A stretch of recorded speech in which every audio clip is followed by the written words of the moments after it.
more thing to share, and then we'll have questions. And then we're done.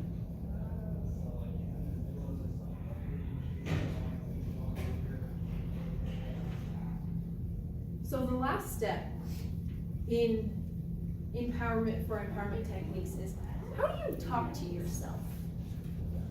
Are you very nice to yourself?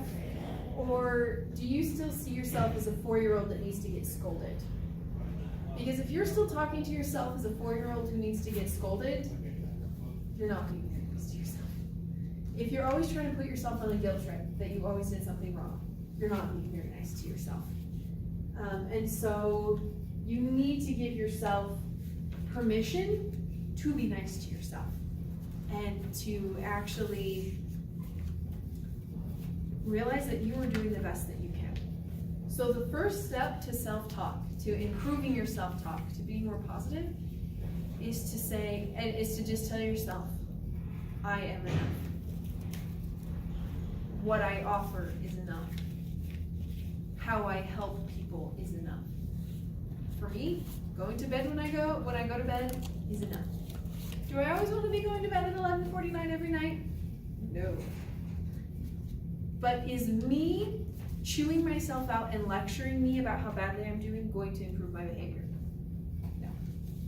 Because if I always think that I am down here and there is no ladder to get up to where I want to be, I'm always going to stay down there because I never see myself getting out.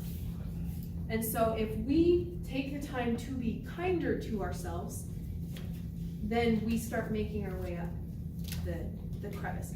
And this actually was the realization I had yesterday. I don't know that I treat myself like a 4-year-old, maybe a 13-year-old, no, try 9-year-old, probably a 9-year-old. Because I'm not necessarily lecturing, I'm just not the most positive sometimes. And it's, oh, I should have done that better. I should have done that better. I should have helped this person. I should have. Don't should on yourself. I have a friend that tells that to me all the time, and I think it's brilliant. Because we have these voices of, oh, I should have done that. Why? Why should you have done anything? It's generally a voice outside your head that's lecturing at you about something. Instead, you could say, oh, I'll do that next time. Oh, I will do better next time, or I haven't mastered that yet. Putting yet at the end of a sentence is so powerful because it gives you hope that things get better, that you're not stuck down here, you have movement. They actually did a study among 4th graders where you had a control group that just kept doing what they were doing, and then you had a control group that said when they were learning math problems or doing different things in school, instead of saying, I got a bad grade, or I'm always a failure, they had a group tell themselves, I just haven't learned that yet. And those kids did markedly better their entire education because they had built a life for them that even if they were down here and what they wanted was up here, it just hadn't happened yet. And so as we incorporate into our self-talk, I'm not a very good ministering sister. Say, I'm not a very good ministering sister yet. Because it's a promise to yourself you do want to do better. And wanting to do better is the first step of actually making changes.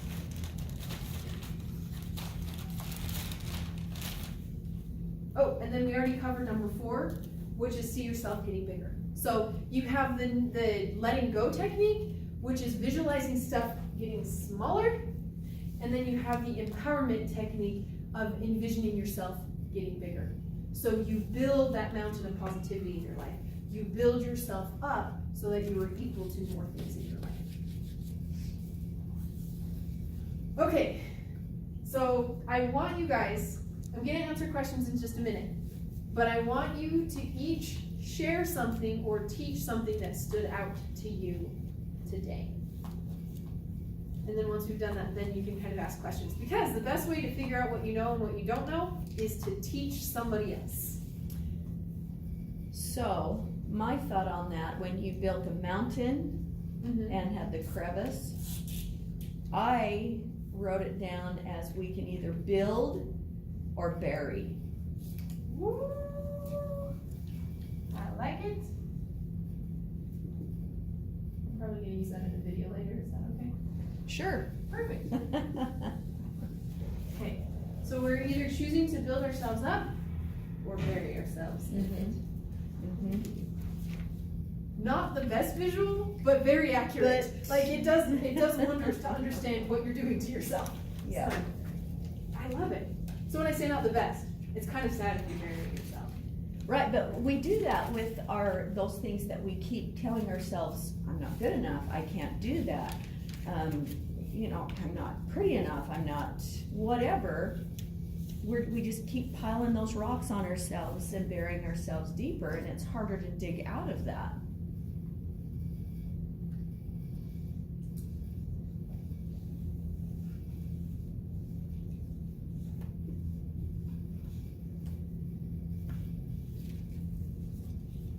And as challenging as it may be at times to climb, that is the very thing that we are all striving to do, is climb higher.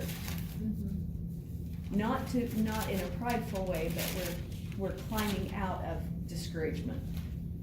If you're stuck down there, how many other people can you help? Exactly. You have a hard time helping Yourself. Exactly. Don't need anybody else. See, because ultimately, we're all hoping to get pretty close to the sun and to live in the light. But it depends on which work you choose to do. I'm so glad you shared that. Yes. One year I decided to ponderize that scripture from 1 Thessalonians chapter 5. It says, give thanks in all things. And I had this horrible day where my car was having problems and the people I'd counted on backed out and different things kept going wrong all day long. Now, I was supposed to go visit with some neighbors. We have a little Bible study group that I go to because that's the only way I can impact them. And so I go to their Bible study. And I was supposed to go there, and I thought, I don't even feel close to God. I don't know how I'm going to impact in a positive way. And then I remembered my scripture, give thanks in all things. And I said, okay, let's start. At least I can thank God that I have some food on the table that I can quickly grab to eat so I'm not late. I can thank God that I have a hot shower instead of being like the people in the refugee camps that have cold showers. And pretty soon I was thanking God all during the shower while I'm hurrying to get ready. Thanking for every little thing. Oh, thank goodness. Thank you, dear guardian angels, I didn't lose my keys. Thank you that I'm going to be able to get there because there's not too much traffic. Thank you. Do you know what I mean? It was just a few blocks away, but still, every little thing that I could think of, I just kept thanking the Lord and being filled with gratitude. And all of a sudden I was calm. I wasn't depressed. It wasn't like I had all those problems all day long. Do you see what I'm saying? Give thanks in all things. It doesn't just say, give thanks when everything's going good. Well, and what people don't realize is the Lord doesn't ask us to do that so that the other things go away.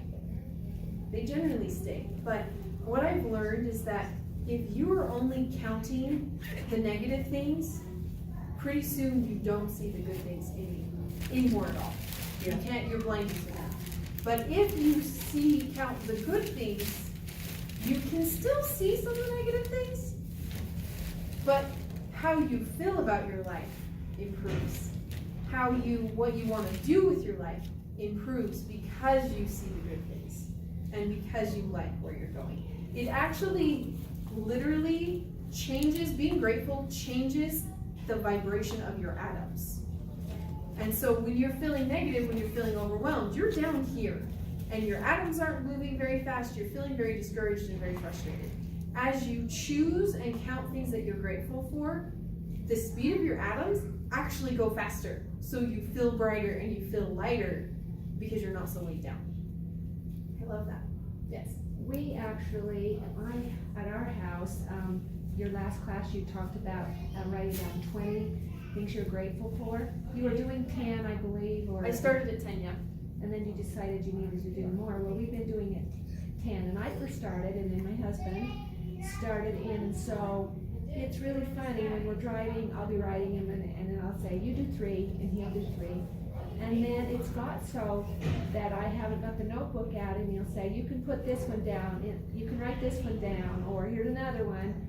Or it's just been more on our minds to think of what we're grateful for. And I was talking to my daughter, and she had been in a very bad situation that you know about. You were firsthand. Well, anyway, I said, you can look at the lessons and the good things. And hers was like the warm shower she was going to be able to get into, and all of these things. So we can pass that on to somebody else, maybe in the moment. Is what's something you could be grateful for? And it did change my daughter's attitude really quick. Like, I'll go enjoy that warm shower. Yeah. Well, it's amazing how you really are just kind of flipping a switch in your brain. Because instead of saying, I'm going to count all of these bad things, you're saying, no, I'm going to look at the good things. Last night, so I set a goal for myself, and I'm trying to get 3 miles a day, walking 3 miles a day. And it was raining last night, and I'm like, I don't really want to go out, but I knew that I wanted the exercise, and I knew I wanted to work towards this goal. So when I found myself going out and walking, I went, I am grateful I live in a block with so many tall trees that are covering the sidewalk. There really is always something to be grateful for. It's just helping your brain understand that's what you're looking for. It's actually consciously telling your brain, hey, we're paying attention to the silver linings. Have you ever noticed that that's the phrase? There isn't a phrase called look for the dark linings and the good things. There's just look for the silver linings and the bad things, because there are.